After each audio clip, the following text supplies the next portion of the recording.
మన రెండు తెలుగు రాష్ట్రాల్లోనూ కూడా మనకు తాజా వాతావరణ పరిస్థితులను అయితే మనకు ఏపీ వాతావరణ శాఖ మరియు తెలంగాణ వాతావరణ శాఖ అయితే ఇవ్వడం జరిగింది. ఇక ఏ జిల్లాల్లో వర్షాలు కురుస్తాయి, ఏ జిల్లాల్లో ఎండల తీవ్రత ఉంటుంది అనే వివరాలన్నీ కూడా తెలియజేస్తాను. దయచేసి ఈ వీడియో చూస్తున్న ప్రతి ఒక్కరు కూడా వీడియోను లైక్ చేయండి, తెలిసిన వాళ్ళకు వీడియోని షేర్ చేయండి.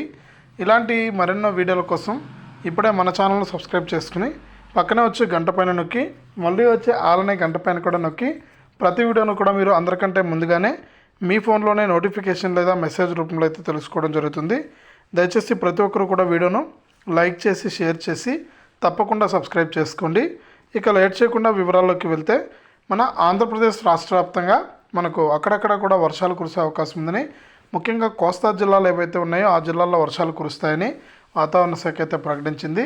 ఇక కోస్తాలో కూడా అన్ని జిల్లాల్లో కాకుండా అక్కడక్కడ మాత్రమే వర్షాలు కురుస్తాయని, ఇక రైతులందరూ కూడా అప్రమత్తంగా ఉండాలని చెప్పింది. ఇక 2 రోజుల పాటు కూడా ఎండల తీవ్రత ఎక్కువగా ఉంటుందని, ఎవరైతే రాష్ట్ర వ్యాప్తంగా రాయలసీమ జిల్లాల ప్రజలు ఉన్నారో వారందరూ కూడా అప్రమత్తంగా ఉండాలని, ఎక్కువ శాతం వర్షాలు రాయలసీమ జిల్లాలో ఎండలు రాయలసీమ జిల్లాల్లోనే ఉంటాయని కూడా వాతావరణ శాఖ అయితే ప్రకటించింది. ఇది ఆంధ్రప్రదేశ్కి సంబంధించి తాజా వాతావరణ సమాచారం. ఇక తెలంగాణ విషయానికి వస్తే తెలంగాణ రాష్ట్ర వ్యాప్తంగా మనకు ఇప్పటికే గత వారం రోజులు వర్షాలు కురిసి రాష్ట్ర వ్యాప్తంగా ఎక్కువ శాతం అయితే పంటలు నష్టపోవడం జరిగింది.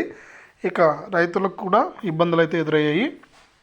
వారు వేసినటువంటి పంటలను వేరే ఎకరాల్లో నష్టపోవడం జరిగింది. ఇక్కడ తాజాగా మనకు రాష్ట్ర వ్యాప్తంగా మనకు ఏవైతే ఉత్తర తెలంగాణ జిల్లాలు ఉన్నాయో ఆ జిల్లాల్లో అక్కడక్కడ కూడా మనకు వర్షాలు కురిసే అవకాశం ఉందని చెప్పింది. ఇక మరొక 2 రోజుల పాటు కూడా ఎండల తీవ్రత ఎక్కువగా ఉంటుందని, రాష్ట్ర వ్యాప్తంగా ఉన్న ప్రజలందరూ కూడా అప్రమత్తంగా ఉండాలని, వృద్ధులు చిన్నపిల్లలు బయటకు రావద్దని కూడా వాతావరణ శాఖ అయితే సూచించింది. ఇది 2 తెలుగు రాష్ట్రాలకు సంబంధించి తాజా వాతావరణ సమాచారం.